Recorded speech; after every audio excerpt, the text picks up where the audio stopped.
July 2025 in our bridge talk.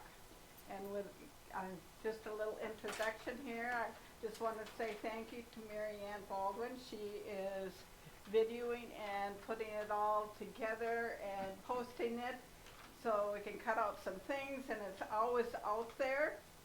So if you just search the bridge, or bridge talk to YouTube, yeah. On the YouTube, it'll show up, and we've been doing this now for I think there's 8 or 9, maybe 10 of them now. yeah, about 10 months. So welcome to YouTube, everybody that's on YouTube. Hello. Also, welcome to our people that are listening on Facebook streaming. I know I got La Crosse, Wisconsin this evening. My family's not here, as you can see, so they're up there. I have Kansas City, New York, and Colorado, Mason City. Ooh. That's what I can think of at the moment. So with that, we're going to our session for July of 2025, and thank you much for being here tonight. All right. All yours, Clayton. Introduce yourselves. Thank you for the excellent introduction, as always, Derva. My name is Clayton Burke, and I'm the Iowa DOT's project manager for the Lansing Bridge project here in town. With me, I've got Paul and Travis from HNTB. Paul is our lead inspector, and Travis is our structural engineer and project manager for HNTB. And then I see Kayla's hiding in the back. She's a newer engineer for Kramer. So tonight we wanted to go through a quick progress update for what's been going on construction-wise out there over the river. And then Travis has some cool new pieces of the model bridge that we can take a look at. So we're going to start with the Pier 2 columns and cap, and then talk about the approach bridge deck that we recently poured on the Wisconsin side, and then look at the west abutment and some of the preparation we're doing for the steel erection. So up here you can see this is Pier 2 that we've been talking about out in the middle of the river. The contractor has poured the lower portion of the columns and the saddle, and now we're getting the formwork and the rebar set up to pour the rest of the pier all at once. Here you can see it has that nice arch in the middle. It's kind of hard to see the forms, but there's a nice arch there. And then you've got your chamfers and all of the aesthetic designs that go into this that make the bridge look really nice, but it also makes the formwork and the rebar much more complicated. But Kramer's been doing an excellent job getting that up, putting that all together. Cadillacs does all of the rebar, and they're out of Devon. Where's Cadillacs out of? Oh, they are out of Chicago? Okay, I thought they were local. Okay. Yeah, but they've been working together really well, and we can see here, this is the massive cage of reinforcing steel or rebar that goes into the pier. So here you can see the cap and how much reinforcing that cap needs to be able to hold the weight of the bridge sitting down on top of it.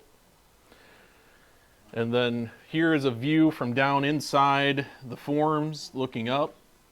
You can see how it's mostly located on the edges, and then you have some connecting rods in the middle that hold it together, but a lot of the strength comes from that rebar being spaced apart. So you have this big lever arm between the two mats of rebar, and that helps hold the concrete together and provides all the strength from, like I said, from that bridge pushing down on top of the pier. Clayton, where are those rebar bent? I mean, the whole shaping of it. It's at the fabricator. Do you remember who's doing this? That way. Yes. Okay. Yep. Is that Ohio? Okay. Yep. So they kind of assemble it like a Lego sort of thing. No, they're just straight bars, or they're just bars. Right. Individual bars. Put it Yep, it shows up in a big bundle, and they figure out where each bar needs to go and what pieces they need to move where. And like Legos, they instead of using the little pegs, they connect it together with tie wires. So then it all fits together. And this is also sort of a puzzle, right? Yeah. The ironworkers have to figure out what sequence they put this together in so that they don't back themselves in a corner, so to speak, and can't place some of the last bar because there's a different bar conflicting. So there's some trial and error and thought that goes into this. right? Yep. But yeah, lots of rebar. You can see how close it is to the forms. There's a spacing between the rebar and the forms that's very important that we call cover. And so you want some thickness of concrete on the outside, somewhere around 2 inches, that protects the rebar and also allows the rebar to develop strength inside the concrete. If it's too close to the outside, you'll see the concrete pop out and you'll get rust stains if you're using this black rebar that we're using. So it's Paul does an awesome job getting in there and making sure that they have what we call chairs, or they're just little jigs that are 2 inches thick, and they hold the rebar away from the face of the forms. So you get that cover you need, and as long as you see those chairs in there, you know that the contractor is getting that spacing just right. The chairs have an epoxy leg to them, so you don't get steel to the outside. It'll be rubber or concrete if it's not touching the wall. Yep. So any questions on the rebar cage or the formwork going on at Pier 2? What does one of those cages weigh? That's a really good question. A lot. A lot. I would say, I don't know if Paul, if we've calculated that yet. I believe Just pour it from the top down then, when they pour the concrete? So they'll get a pump, and are we using a tremie on this one? Yeah, we'll have a tremie since that distance is so far to the ground.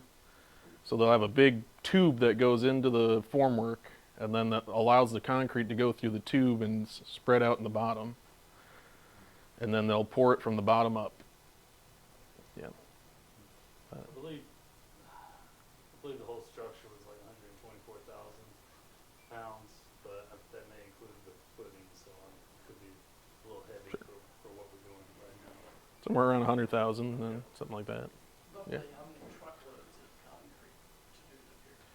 So the rest of the pier is going to take about 520 cubic yards, and on this mix, do we run 8 yards since it's higher slump?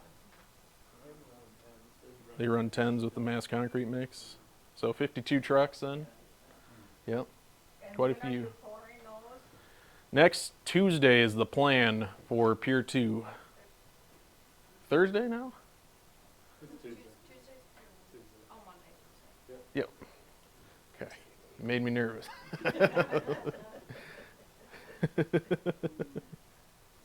So, but yep, we actually have 3 concrete pours coming up.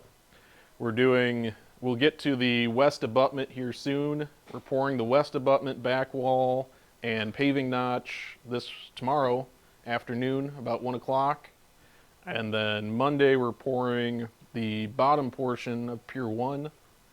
And then Tuesday we're going to do this entire section of Pier 2, which you can see here. So lots of concrete is going to be coming down the road this week and early next week. When are you going to pour the curves on the approach from Wisconsin side? Oh, I see the rebar. It looks like a curve is going to be on the side. yep. So that'll be sometime before October, middle October. Yep. So here you can see in the previous pictures they were getting the rebar ready, and now that they have that, they put the rest of the formwork up. And so you have that entire section ready to pour.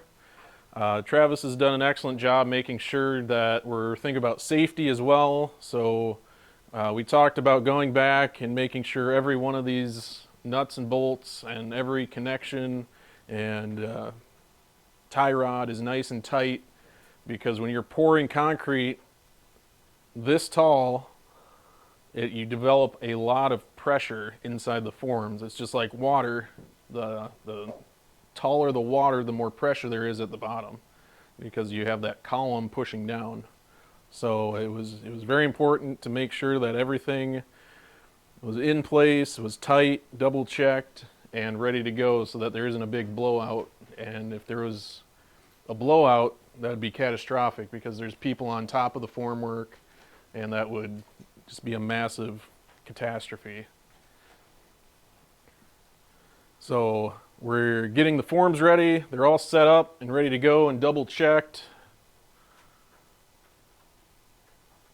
And now, if you look out there today, you can see that it is covered in a black tarp. And again, this is for the mass concrete element of the structure. It's very thick and it's very wide and tall, so we care a lot about the difference in temperature between the middle of the concrete and the outside, so we don't get cracking. This thermal blanket, which is what the black tarp is, will help keep the outside of the concrete warm. And then as it cures, the middle will get hot as well, and that'll help prevent the outside from cooling off in the air.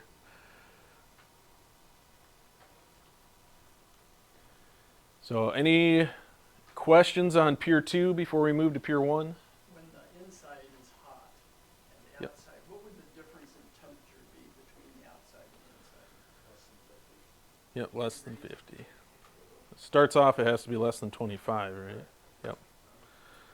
And that's where you get the cooling tubes inside. The cooling tubes help pull that heat out, and then the blankets help hold the heat in, so that you keep that temperature pretty close. And then when it gets to 50, then we can, between the outside air temperature and the core, then you can start taking the forms and the blankets off, and the concrete is strong enough to be able to take that heat, that temperature differential. Does the water in those tubes circulate? Yep. So Is it river water? Yeah. They pull it in through a pump, and then they spit it back out on the other side. Yep. So this is all sized and calculated out what the anticipated amount of energy that's going to be generated from the concrete hydrating, because that's an exothermic reaction. It's giving off heat. The R value of the blankets on the outside has to retain that heat, because we don't want the surface to cool down and the center to be hot, because you end up getting a strain differential. And the best way I can describe this is if you had a golf ball and you dipped it in molten chocolate and put it right in the freezer. That chocolate would shrink, right? And it would crack around the outside of that golf ball. Well, that's the same situation that happens in a mass concrete pour, where if you have a hot core and it's expanded, it has a larger volume, then on the outside where it's cool, it starts to contract, and it'll actually cause strain in the concrete to where you'll get cracking. And those cracks will never go away. So we want to avoid that thermal cracking by keeping the differential between the outsides 2 inches under the face of concrete to the core less than that 50 degrees. And then as you're taking that heat energy out with the mass concrete, the the cooling tubes, you're actually taking that energy out of the system and depositing it back in the river, so that cools that core faster and allows us to get out of thermal control quicker. And the temperature of the water, the volume of water that's flowing through there is all calculated to figure out, okay, if we're pumping 6 gallons a minute, that's going to have the ability to take off this much heat. We don't actually see a large differential in temperature from one end to the other. The concrete core temperature is probably like 120, 130 degrees. The surface temperature is probably like 90, 95. So we're within that 50 degree differential. The temperature rise in those tubes at 6 gallons a minute will probably be 2-3 degrees. We want to keep it less than 3, but sometimes it's more. It just all depends how things are going. And then what those tubes do is if you imagine this concrete's a giant block, and if you had heat way in the center of it, it would have to travel, it would have to migrate that energy through the concrete to the external surface. By taking those tubes and putting them on a grid pattern, you're effectively chopping the concrete, the large mass, into smaller elements, discretizing it.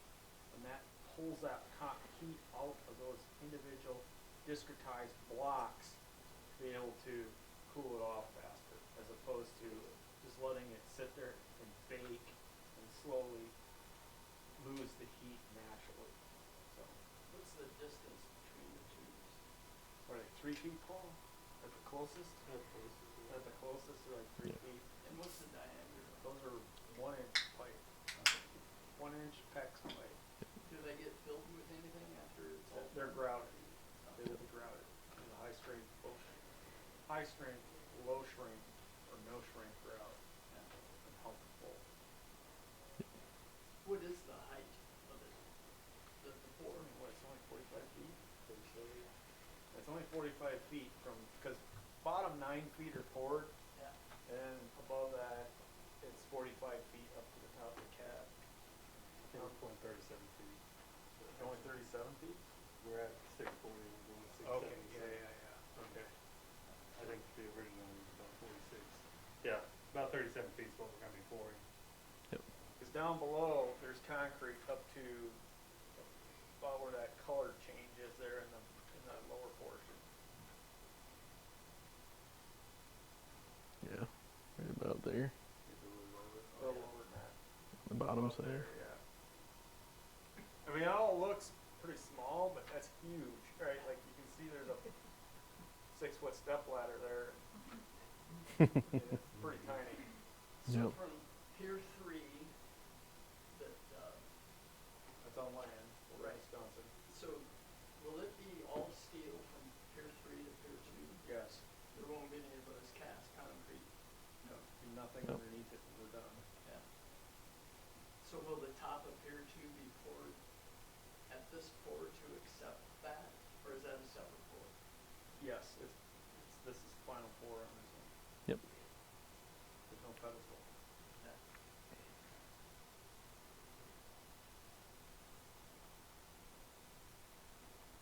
No, excellent questions as always, Bruce. Yeah. Anything else before we move on? All right. And then, so we were just talking about the different sections of the piers and how Pier 2 had the bottom or the lower portion poured.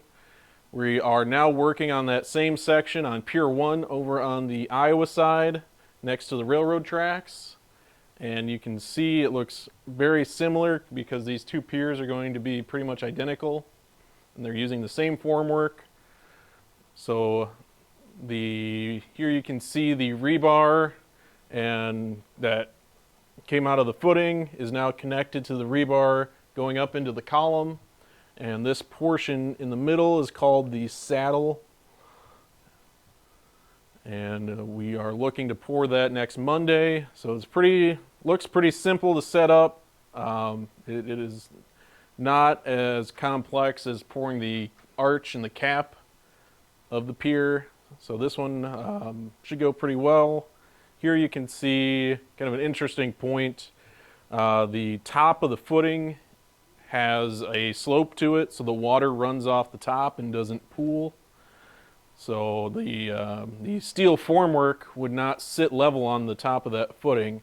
So this is what we call a leveling pad of grout, and they just pour a level grout pad on the top of it, and that's what the forms will sit on. And then after we're done with it, we'll just remove it. Are those the forms sitting on the barge? Yes, so these will be the forms that get put around the the rebar cage, and then it'll be ready to go. So it's pretty much a crane just puts them up and over and drops them down? Do they take it into pieces or they lift it and set it? So they built those on the barge in advance. They were separate flat pieces. They built them into the shape they needed them to be in. And they, like I said, got a crane, taped it, put it over top of the columns, and then built the silo portion, connecting those two pieces. Yeah. Currently, all the forms are in place. All we are looking at now is blankets and cooling tubes for Monday's pour. And a little bit of adjustment of the rebar. It's already Right. done. They got that adjustment done? Already done. Nice. Cool.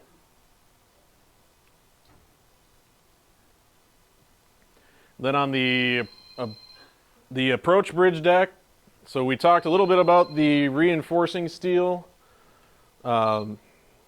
The bottom mat that you can see here, and then there's a top mat of reinforcing steel that goes on top of that.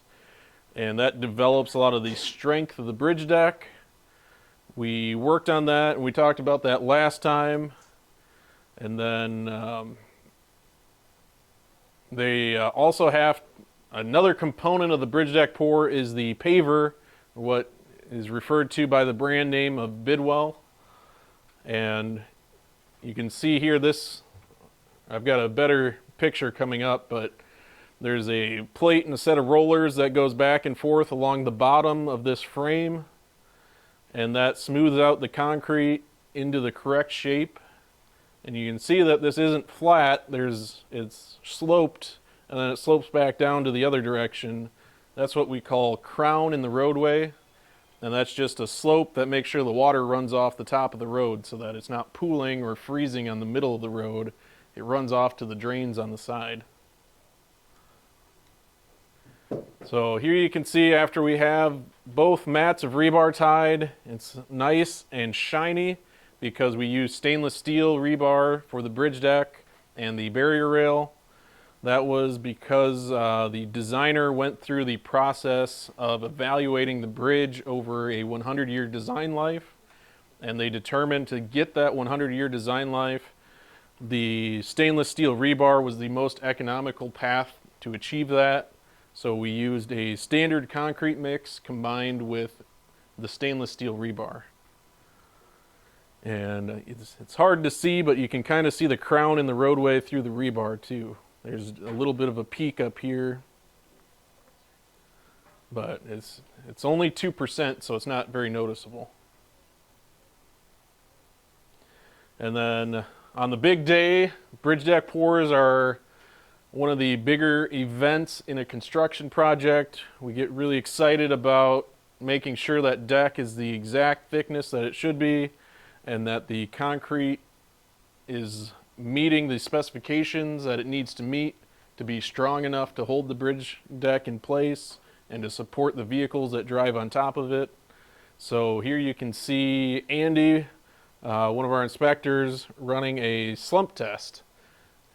And so that's just when you have that steel cone, you flip the other direction so that the smaller end is at the top. And then you fill it with concrete. As you do that, you're rodding the concrete to make sure it fills in the entire space. And then you pull the cone off the top slowly, and then the concrete will slump down. And you just measure how far that concrete slumps down, and that gives you an indication of how workable and how loose the concrete mix is. So you want it to be in a specific range. You want it about 1 to 4 inches with a maximum of 5. And Kroll did a great job providing us some good concrete throughout the pour that met our specifications. We also run air tests to make sure that the concrete has little air bubbles in it. And those air bubbles provide freeze-thaw resistance. So they give a place for the microscopic droplets of water to flow into and freeze, so they're not breaking the concrete apart. Excuse me. And we test that with these pots, these metal pots. We fill them with concrete again, and we rod the concrete as we fill it up. And then you put it'd be nice, you put a cap on top of it that has a pressure gauge and a pressure cylinder, and then you just pump that pressure cylinder up. You push some air into the chamber with the concrete, and it tells you what % of air the concrete is. So How often do you do a slump test? Like every 10 truckloads? about every 3, and then if we're getting really consistent results, we can go up to 50 cubic yards, or about every 5 trucks. Is that also tested out of the plant? They do their own QC testing. They had a guy at the concrete pump. So here you can see, if you're not familiar with concrete pumps, there's one sitting here, and we have ready-mix concrete trucks backed up to the pump. They had a QC representative from Kroll running tests before the pump. And then we run all of our tests at what we call the point of incorporation, or the last place that the concrete is placed before it gets run through the paver. So we did all our tests up on the bridge deck in front of the paver. And then we also have several other factors that we monitor. So another really important component is the evaporation rate. So we don't want to put the concrete down and have all the surface water evaporate out of it.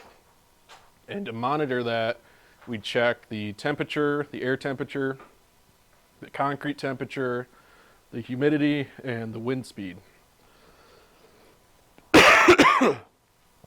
And then that goes into an equation, and that tells you what the evaporation rate is, and we have to stay below a specific number. And the day we poured this bridge, the evaporation rate was very low, so we had no concerns, and it went very well. We also, Paul does a really good job checking the depth of the concrete as they place it, and it's very important to get the bridge deck the right thickness. So you have, the designer said it's going to be this thick, and if you let it get placed too thin, it won't have the right strength. If you let it get placed too thick, it'll be heavier than the designer anticipated for the beams that it sits on top of. So it's really important to get that thickness just right, within probably about 1/4 of an inch, Paul. So it's very, very tight tolerances, and we didn't have any issues, right? When Yep. I saw you put the blankets, I was out there watching. Oh, yep. And they went on pretty quick. Yeah, and we'll get there. You're getting ahead of me. No problem. So here you can see, so you had the pump truck.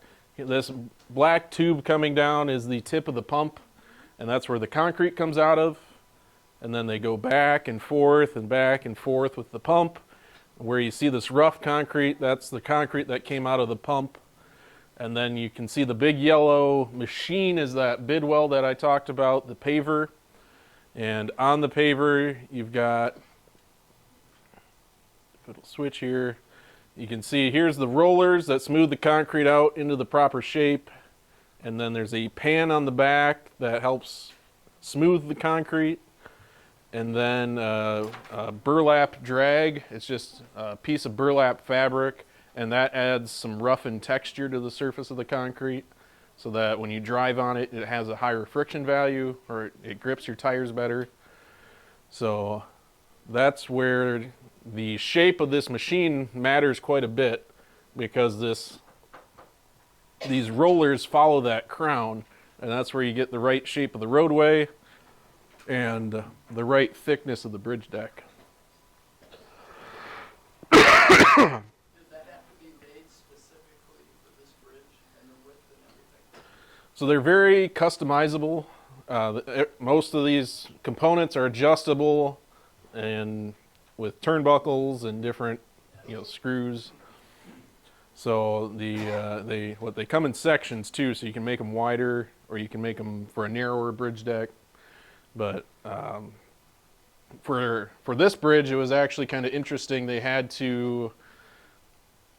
It gets kind of complicated, but so we have the normal crown of a roadway. When you're going into a corner, we use what's called super elevation, and we bring one side of the roadway up, so it's like you're banking on a NASCAR track. And then once you get out of the corner, we bring that side back down, so it's a normal crown again.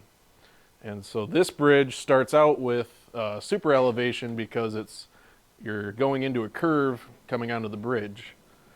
So they had to adjust the paver or the bid well as they went to go through that super elevation, and then they would adjust the turnbuckles so that the paver would start to come down as they went around the crown. And that is a lot more complicated than any bridge project typically is. There's not a lot of, well, I'm sure there's more than I can think of, but there's not a lot of bridges that have curves on it. Yeah. We try to avoid putting super elevation and transition onto the bridge, but in order to make the connection between the new bridge and the existing bridge over the back channel there, they needed to have that design required that super elevation. Yeah. So then, to Bruce's point, the curing of the concrete is one of the most important parts. On a bridge deck, on other concrete pours, we might use a white-looking substance called white pigment cure, and you spray that on the concrete, and it holds all the moisture in. For a bridge deck, we care a lot about the cure of the surface, so we use what we call a wet cure, and then here you can see them pulling strips of burlap across the top of the bridge deck. Those strips of burlap have been sitting in a water tank for quite a while before the pour, so they're completely soaked, and they go on top of the concrete wet. And then the contractor will have a sprinkler system along the sides of the bridge deck that are fed by pumps. And they will run the sprinklers on top of the burlap for 7 days. And so they keep the surface of that bridge wet for a week. And then after that week, it's, through studies been determined that you have sufficient development of strength and resistivity of the surface of the bridge deck. So resistivity is gets into how far water or salt water, if you're plowing and putting salt down, how far that can penetrate into the concrete. And the harder and the better cure you get on the surface of your bridge deck, the more resistive it is. So the lower the penetration of that salt water, and the longer your bridge deck will last before you have to patch it or overlay it. So again, Kramer did an awesome job having the burlap wet and ready to go. And then we want it placed about 10 minutes after the finishers are done floating the top of the concrete. And so you can see right here, they've got it right behind the finishers, and we're doing a good job getting that burlap put down so that we don't lose any of the surface water from the bridge deck.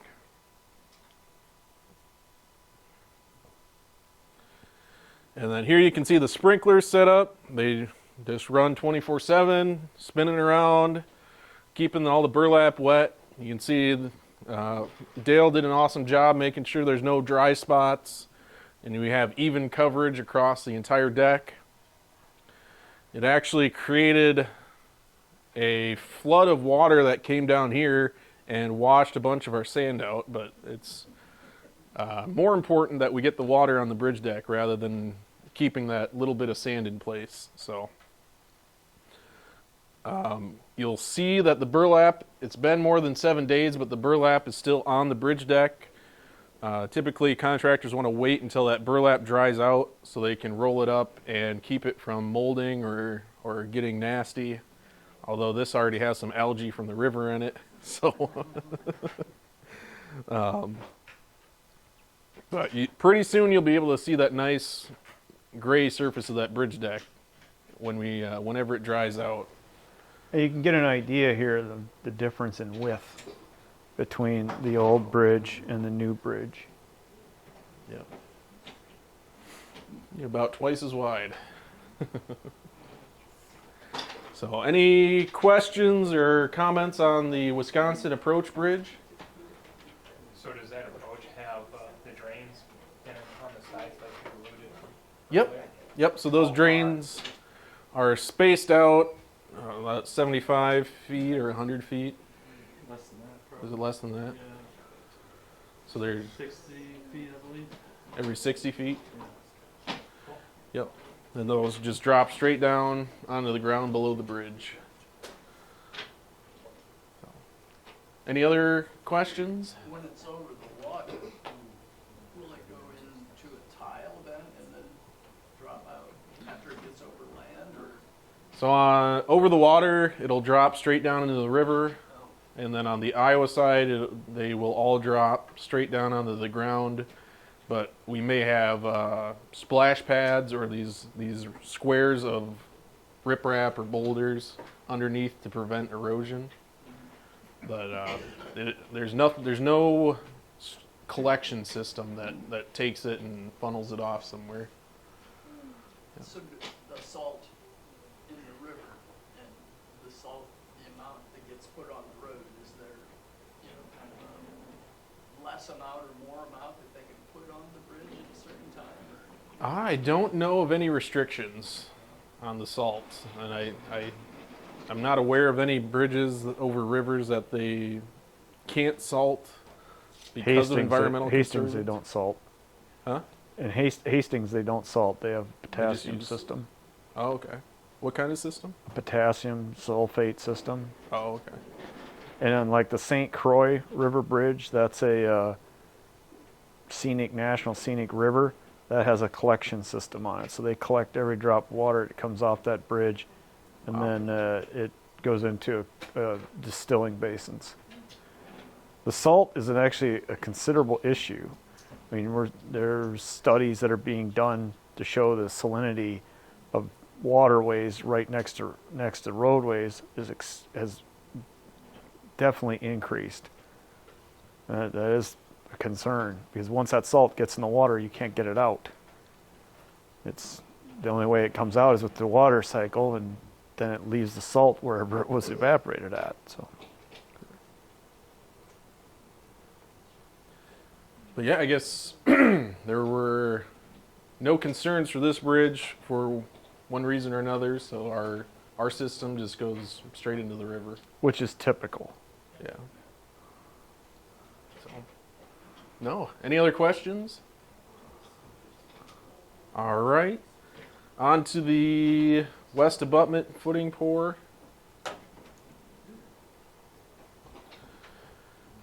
So this is the Iowa side up by 2nd Street where the bridge will touch down. This is what we call the abutment. And before we've talked about the footing. So just like most of these structures, there's a footing, and then there's a middle piece, and then there's a top. And we completed the footing, and here you can see the top of the footing and the anchor rods that go into that footing. So the anchor rods are unique to this bridge and important because for a steel truss bridge, as you erect it with the section that hangs out over the river, it's going to act like a teeter-totter, and it's actually, before you get the centerpiece put in, it's going to pull up on the abutment. So this, instead of pushing back up on the bridge and resisting the load of the bridge, is going to hold it down and pull down on the bridge until we get that middle section put in. And these rods are what Kramer's going to use to help. They hold the bridge down, and then they're also adjustable so that if the cantilever section isn't hanging in exactly the right spot, they can pull that section up or down and move it into place when they're setting the steel beams or setting the center section. And then here you can see the rebar for the back wall. We're using epoxy rebar in this case because there's an expansion joint at this location. So in the wintertime when they're salting the roads, a lot of that water can come down and run on top of the abutment. And so to protect the rebar in case any of that salt or those chlorides would infiltrate the concrete and the rebar was, close to the surface, that epoxy would protect it. And so the other locations that we use the black rebar, those are locations that we don't have expansion joints and we're not concerned with salt water flowing on top of the structure. Anything else of note, Travis, on the abutment? Pretty Nope. standard, pretty simple. Except for those tie-down bars. That's unusual. The tie-down bars are, yep. Is it just those four, or are there four more? There's 4 on the other end there's- too. Yeah, a set of 4 on each side. Yeah. I think those are 2.5-inch diameter high-strength thread rod. Pretty thick. And then to pour it in on the Iowa side, it's a little bit cheaper to do what we call swinging concrete with a bucket. So here you can see this is a 1/2 cubic yard bucket. Kramer's really nice to print that on the side so I can pretend I know what I'm talking about. So they fill that bucket up over on the side over here, and then so the ready mix truck backs up, fills the bucket, and then in this case they're using an excavator, but more commonly they'll use a crane, and then they swing the bucket over top of what they're pouring into, and they pull this lever on the side, and that lever opens the bottom of the bucket and allows that concrete to flow into whatever you're filling. So it takes a little longer, but pump trucks are really expensive. So whenever you can swing the concrete and still get it done in a day or a short period of time, it's typically worth it. So that is the progress we've been making over the last month. Does anybody have any other questions on the bridge? Yeah, Bruce. Well, maybe a big one, but the 4 pilings that were driven, that moved Pier 3, Mm-hmm. and they didn't get driven all the way down, apparently, and then there were more, and that was going to create a platform for the crane, is that right? So that was going to create the temporary shoring tower, which is just a steel tower that will support the bottom of the new bridge as they build the beams out. So So how has that progressed? that has not progressed. So we haven't touched any of those piling. We haven't looked at them. They're just going to sit there for a while. Okay. Yep. Which is why we are able to still use the bridge. Correct. So we're concerned that doing anything with those piling will cause further movement of the bridge, and we do not want to see that happen. So we just want to keep the bridge in its current state and keep it open. When's the last time that you can finish that project in terms of the way that the new bridge is being constructed? I mean, So we have to get back to it probably by this fall. And that's why we've issued the message that we're keeping it open through the summer. And then we're going to go back and start the work on those temporary shoring towers coming up, late fall, early winter. Yeah. Does that delay the timeline for the new bridge then, or are you doing other things? in its So there's a lot of discussions up in the air, and it's been kind of taken out of my hands, and it's up to the executive level of decision making on how we're going to proceed with the construction of the new bridge. And I think we'll hear some more information early next week about how that process is going, and then we'll get an idea of what it'll look like this fall when we go back to try to finish those temporary shoring towers. So the temporary shoring tower is to just, when they bring the steel structure, it's just going to kind of sit on that temporarily? Yep. Okay. So if you think about when you see a truss like this, you have these nodes in the middle, and this doesn't just come in one big piece. They're putting it together piece by piece. So you have to have a tower here as you build it from this pier out to the tower, and then you can build some of the truss, and then you can go to the next tower and build some of the truss. And it's this progressive assembly of the steel components of each little piece. And then once they're all together, they're strong enough as a unit, you can take those temporary supports out, and the bridge will support itself. And those supports have to go down to bedrock? Yep. They, 1 million pounds each, is what Yeah. Dale said? Yep, they're pretty What's heavy. the length of those when you get out to Pier, or, where you want to put them by the old Pier 3? They are about 120 feet deep. Wow. down to bedrock. Yep. So similar to the drilled shafts that went down So there. how many of those will you need to get out to Pier 2? So there's 3 sets of shoring towers, and each one of those has 4 pilings, except one of them will be sitting on top of the Dolphin. I don't know, yeah, it's right over here. But they've developed and poured a platform on top of the Dolphin, so one of those towers will sit on top of the Dolphin, and then the other 5 will sit around it. Will that Dolphin eventually be out of there? Yes. So by the end of the project, they'll remove it. I don't think there's any big hurry No. to get it out of the way. So I understand it's hollow. it should be filled with sand with a very thick concrete cap on top of it. So it's just a ring of sheet pile, and then filled with sand and capped with concrete. Yep. So. No, you're not going to let Bruce ask all the questions, are you? But he is so good. He I know. is. He's got good questions. Yeah. Are there any preventative measures that can be taken to stabilize the old pier that moved again before they start driving the pilings again? So most preventative measures that we could look at involve driving more pile to support it. And so they would inherently risk moving the bridge on them. To do that stabilization, you risk moving the bridge just to do it. So it's kind of a catch-22 that maybe we could underpin the bridge, or we could core and drill holes into the footing and then drive what we call micropile through it, and drive that micropile down to rock and support the bridge that way. But again, yeah, there's no guarantee that it won't move just from that activity, and then that could take months of time and millions of dollars to just try, and there's no guarantee of success. Yeah. How far away from Pier 3 are those piles? The closest ones are about 17 feet away.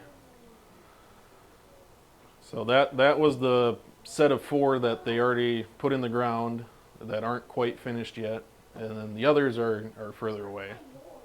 But there's another set that are very close to Pier 4, which also has a history of moving. What's the diameter of those piles? Ooh, 18s and 24s. Yeah, so most of them are going to be 18s, and then the last set are going to be 24-inch diameter pile.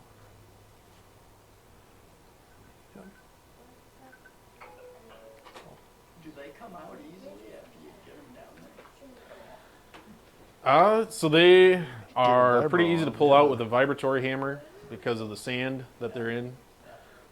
Kramer didn't have any problems pulling them out to set them in a different location. But otherwise, if you're going to what we call dead pull them, or just hook them up to a crane and try to pull them out of the ground, it would be more difficult. Yeah. But doesn't that liquefy the sand around the original bridge, and that's why it shifts?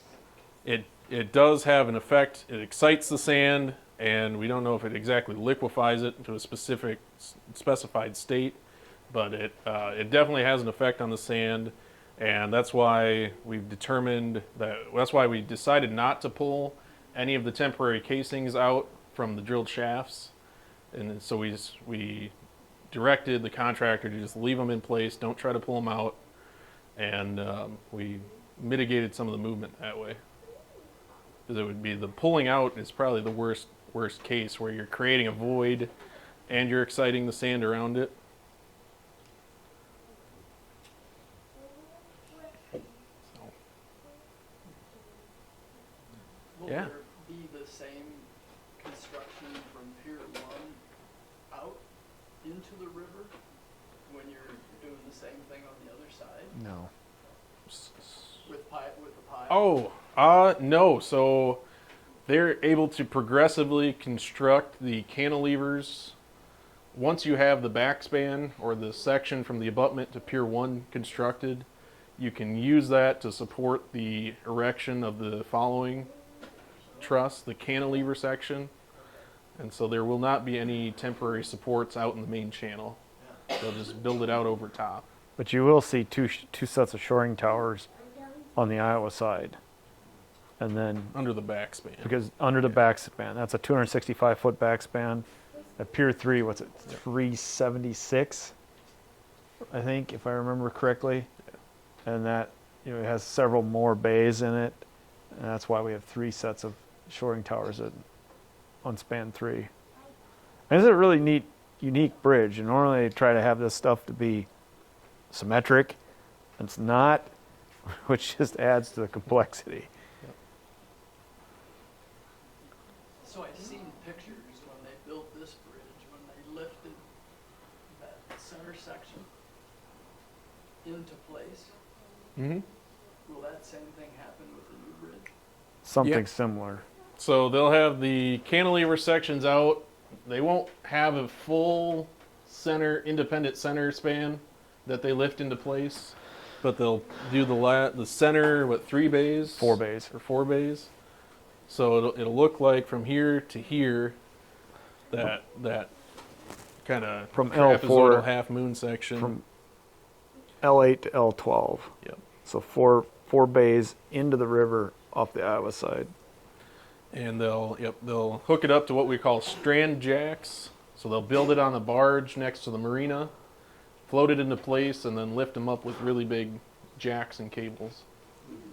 Yep. What keeps the barge in place then? So it's So barges Spud. have what we call spuds, and they're just big metal pilings that they can move up and down, stick it into the bottom of the river, and is that like a day process is all, or? lifting it. Yeah, Be just a few hours. really? Yep. Wow. Yep. They may have winches in place to help get this. The barge has got to get lined up exactly. So they may be having a couple winches back to either a pier or to some other spudded down object to be able to fine tune that barge. That's what we did in Hastings anyway. So the barge will be empty when you put it in the right place? No, it'll be floating in with the load on it. Oh, okay. And the strands will be dangling down with a big pin on the end of it, or big eye on the end of it to get hooked up to a pin, and into the air we go. So if the river's 10 feet, how deep would those spuds go to keep the barge? I don't know depends if it's mud or sand or what's underneath it. Those spuds will drop in 4 or 5 feet. But I mean, they're just by gravity. Yeah. It's not a jack up barge that can actually actively put force into the spuds. Did they close the river then? Yes. Well, assuming that this is done during navigation season.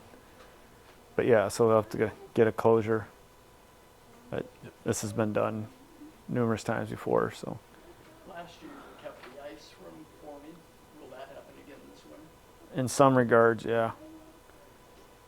Depending where the steel erection is. So will I be able to kayak over the big slope? Probably not. Probably not. That ice breaking is really hard on stuff, really hard on equipment, and it's very expensive. So you might want to ice skate out to Big Slough. Yeah.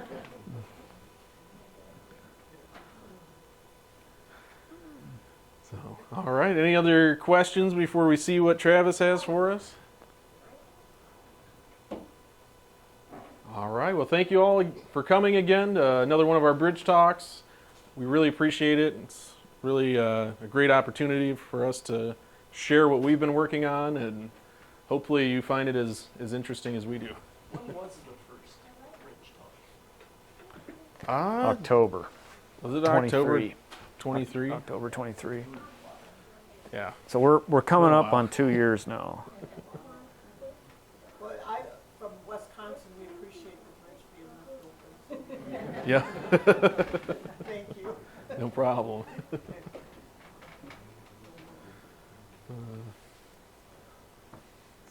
Well, Travis, do you want to Sure. show off your hard work? Well, Ondon helped me last night, but we mounted up the 4 piers. So those are now permanent. I still have to cut some plugs and fill the holes. So that gives us an idea of what these spans are going to look like. it looks a lot better without clamps and all that holding it in place. So it also shows the difference in elevation between like the west bank over here at the west abutment over to Pier 3. And these are all to scale, so it gives you an idea of just how big this stuff is. Will we have to move the clock? The clock, I mean, it can stay, but it's probably not it's gonna be obstructed. And then, thanks to Bruce, came over and helped me. We managed to keep all our fingers, and nobody got whacked with a flying piece of wood. But this is the first 4 bays, which will go up there between the west abutment and Pier 1. So I got all the floor beams cut, and we've got some of these, we got a whole stack of cords cut. And now I started working on the little gusset plates that connect this stuff together. But there's some similitude issues in that, this it was slightly over 1/2 inch by 1/2 inch cord is actually 2.5 feet by 2.5 feet in reality. It's almost 30 inches, to be honest. It's a little bigger than that. So, and it's bolted together with plates that are only a couple inches thick, right? The steel is a lot stronger. So, for me to be able to make the diagonals and the verts come in and frame in here and have gusset plates on the outside to make those fit that still have strength enough to hold it, but yet not be so thick they look weird. And cut at a 1/4 inch, these gussets they don't look right. So I'm gonna have to try to see if I can't get an 1/8 inch thick pieces to work. Because that throws everything off with these like donut, a big thick biscuit on the outside of it. So that's what I'm working on. I don't know how long it's going to take, and we're definitely not going to do this in the same fashion that they're going to do it out there. I originally thought, I could do that. Now I'm like, no, because it's very finicky, and it's got to be built just right. So I want to be able to build like a whole span so I can have it laid down on a table and then get it put together, because there's no way I'd be able to control the geometry hanging out in space out here. At least not within a lifetime of effort. So we're going to cheat a little bit and just make pieces of those fly up there magically one evening, and there it'll be. So. Well, you won't be taxed on your overtime. This is a volunteer effort, so I'm really not getting taxed. So it's taxing, I'll say that. So I actually got to raise my table up, because if you can imagine trying to like work on something like this bent over, I was like, I got to lift this up a little bit. So anyway, that's what we're looking at. I realize this might look like, well, it's just a few sticks, but it took quite a bit of time just to get these sticks put together. So, but thank you, Bruce, for your help. There's more opportunities. Yeah, anytime. Yes, sir. So I understand you're going to use different wood for the Correct. compression versus Correct. torching. Yep, I've got the green ash, and this is actually the sapwood of the green ash tree. It's not the hardwood, so it's the outer rings of it, so it's kind of soft and flexible, which also means it will warp. But the compression members are going to be made out of this a dark walnut. So you'll be able to look at the truss and see like, oh, that's a compression member in the dead load state, just by looking at it. So I got it all laid out, outlined on a set of plans. So hopefully we'll get it done. But Are you putting it together with glue, or do you have yeah, it'll be glued together. I'm going to try not to use too many mechanical connections, but we'll glue it together. And then I'm just sitting here tonight, I'm thinking like, so how do you put this together so that you can actually take it apart in the future if somebody needs to take that thing down? So ideally, the way the bridge is actually designed in reality, it will be 3 simply supported spans. When everything is done before we start putting the deck on, it'll be 3 simply supported spans, meaning that this span is independent from this span is independent from this span. So that way, when we start putting the deck on, we don't end up getting a bunch of uplift on the other end, right? So that's the way this was designed. So you pour that deck over there, and now you take these giant jacks and load into the bridge, and that weight from the backspan acts as a counterweight. So now you make it continuous through the middle for live load. So it's actually a really sophisticated approach to this. Otherwise, you would have to have a massive hold down on both of the 2 backspans because of the uplift that would want to take place, because you got this itty bitty short backspan versus a 778 foot main span, right? Because it wants to lift that backspan up. When you pour that floor of that middle section, you know, the way the trucks, and they had 2 trucks, you know, how do they get it there? We haven't figured that all out yet, but well, I don't know what Kramer's planning to do, but more than likely we'll have slick line or a belt system that will transport the concrete. So that'll be poured. So we'll probably have the backspan will be poured. So we may have a set of belts or a set of pumps set up on this side, and you start going across, and you reach out as far as you can with the belts or a slick line, one of the two. And now then you probably switch over to the other side and have concrete start coming the other way and bring it across. I don't know if that's what they're going to do. That's what we did down in I-74, where we had these really long spans where we actually had pumps set on one side and pumps set on the other side. These guys started, got halfway across the bridge, and then these pumps reached out and made it the rest of the way. Actually, that wasn't I-74, that was Hastings. That's how we did it on Hastings. So we had 5 pumps on site that day. Just great big ones, like 60 some meter pumps.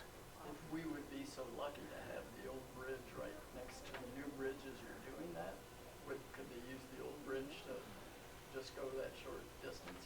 Well, I mean, you could haul the concrete across, but No, you couldn't. you wouldn't want to set up on the old bridge and trying to be pumping out across. That would be kind of a disaster. I mean, all you have to do is hit one of the lateral. You're trying to poke your way through, and you bump something. Just assures, because the pump is constantly swinging, right? When you're doing a deck, because as Clayton was pointing out, you're working right in front of the bid well machine, and you're just like putting frosting on a cake, right? You're just putting it back and forth in about a 6-foot tongue out in front of the bid well. You don't want to get too far ahead of the bid well, because if you're high, then the guy's got to scrape like hell to get it, pull the puddlers, have to pull the concrete out in front of the screed. And if you're low, then you're shoveling concrete back. So you want to avoid doing as much of that as possible. It's a long back-breaking day for folks that are doing that work. There were like 20 or 30 guys. And you need every one of them. Yeah, you do not want to be shorthanded on that day. So they brought in extra people. Some contractors, if they're big enough, they will have a dedicated deck crew. That's all they do, is they do bridge decks. Because there's a lot of nuance to getting that equipment set up, having everything in the right place in the right sequence, so that you aren't like, oh, hey, I thought you were doing that. No, we're 2 guys short. So it's a, Dale and his folks have to really be focused on making sure that all that stuff is in place, ready to go once you start or before you start. So I'm just curious, with Kramer, how many bridges are you constructing this summer? I don't know. Ask Kayla. Quite a few. We're kind of all over. They have a couple in the Lee region, some up in Minnesota. Kind of all over. Yeah, like 10, 20 inches.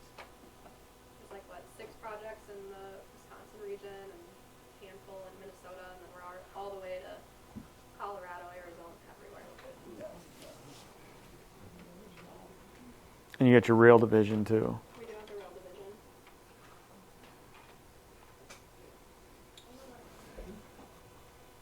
How do they spread out those burlap strips to go all the way across the width? You get Brant up there and have him pull them out.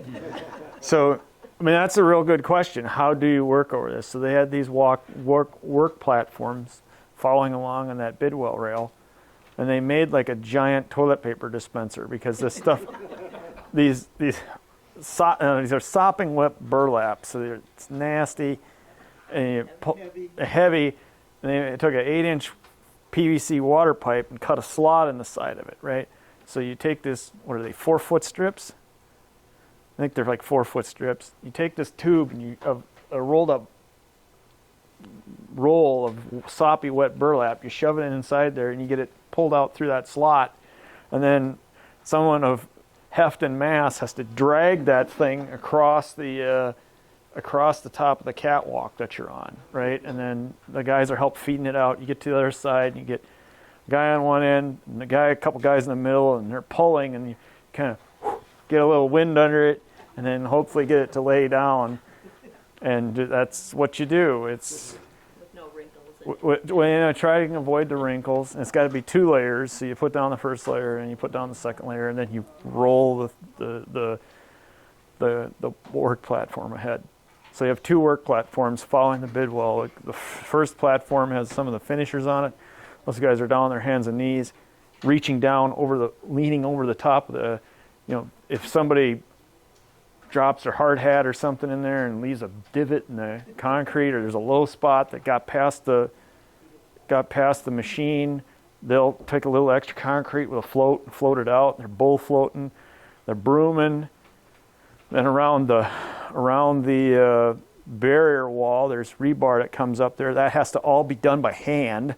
So the concrete flows in there, they're vibrating it. It has to be struck off flat.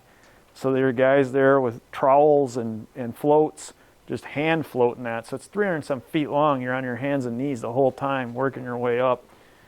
And then following that finisher platform is the covering platform. So, and you can't step off the platform because you're gonna squib into the concrete. You'll go. So it's How far off the concrete is the platform? Probably the finishing one is real close. It's probably a foot because you got to be able to kneel down on it and reach the concrete below you with a float. And then the one behind is probably 2.5, 2 feet, 3 feet up. So then you hit the button and hit the lever, and the hydraulic motors advance this thing. So you got to like hang on. Okay, is everybody ready? Here we go. And it moves ahead 4 feet. You don't want to pitch somebody off of this thing into the concrete. How wide are they? What are they, 3 feet? I mean, they look, you're just sitting there, you'd be like, man, it's no big deal. And yeah, you can work off of that, but you got to be paying attention. Just for fun, I did one burlap. What's hard to tell people, like, well, can't you guys go faster? If you have no idea just how damn hard this is. So I pulled one out, and it would tire you out if you were going to do that all day. Well, they're like 50 feet long then, right? They're the full width of the deck plus extra, so that it can fold it up and over. On one end, you must Yeah, be like 150 pounds. Well, they're not that heavy. They're maybe 50, maybe wet. They're not that heavy, but just trying to unroll that and pull it out, And the smell of them. and they stink. It's just disgusting. And they'll stink. They were new, and so now they've been used. So the next time we use them, they'll be even more disgusting because there'll be all kinds of concrete and paste that got stuck in them, and you're going to be filthy by the end of the day. Do they wear masks and put like peppermint inside? No, not usually. Not usually. And then that'll have to be done to the whole bridge, every section of concrete? Every time we pour a bridge deck, that's the standard finishing procedure. Yep. Yes, sir. How do you organize the workers? I mean, all these complexities that they're going to have to deal with every day. How do how do you organize it? That's why you got, How do they that's know why you got what's Kayla. Yeah, how does that work? Now we have a morning meeting where, you kind of have everyone on your crews get together and you go over your plan and you kind of work it out. And so what you know ahead of time, that these workers have the prerequisite skills that, to meet the needs of the day? Yep, so like with the bridge deck, we have like a specific finishing crew. So what they do, this crew of like 4 or 5 people, they go around to every bridge deck we do and they know how to finish it by hand, they know what they're doing. And like the bidwell setup, we had one guy come out and his job was specifically setting up that piece of equipment and he follows that around. But what Kayla's not talking about is the work that Dale does and why Dale is so valuable, because you've got the schedule, the big schedule that the whole project is, and then you have like a 3-week schedule. So if you are going to, I don't know, unload some barges, something that's not even on the critical path, like it's not that important, but we need those barges for next week, so we got to get these unloaded, which means I have to have an excavator here with the right bucket at the right time, and I got to have the right guys to run it, and I got to have it fueled and greased, and it's got to be ready to go. I got to have a place to offload this stuff, which means I got to get a trucking company lined up to make sure that they're ready to come in and do this, ready to take the spoils from the excavator, put it in the truck, and they haul it off. I got to find a place to dump it. So that truck is hauling it somewhere where some landfill or some guy needs dirt to fill something in. And that's your superintendents are the people that are organizing and orchestrating this all in advance, so that on Tuesday, when we're going to unload the barge, they push the barge over and the truck starts showing up and the excavator's ready to go. Because maybe you had to rent that excavator because it had to be a special one because you needed to reach further or it needed to be a certain size or something. And it's just so that planning is really, really, really critical to keep the job moving forward. And of course, some of these guys have worked together for years, so that you know that Bob's crew, they're good at this. And that's what we have Bob's crew do. Right, but pretty much most of Kramer's guys, especially the foreman, can step in and do about anything that they need to do on this stuff. Have you had many injuries? Not knock on wood. I mean, let's not get carried away. But yeah, there's a lot of that is a culture of everybody goes home safe, right? So don't do anything too stupid.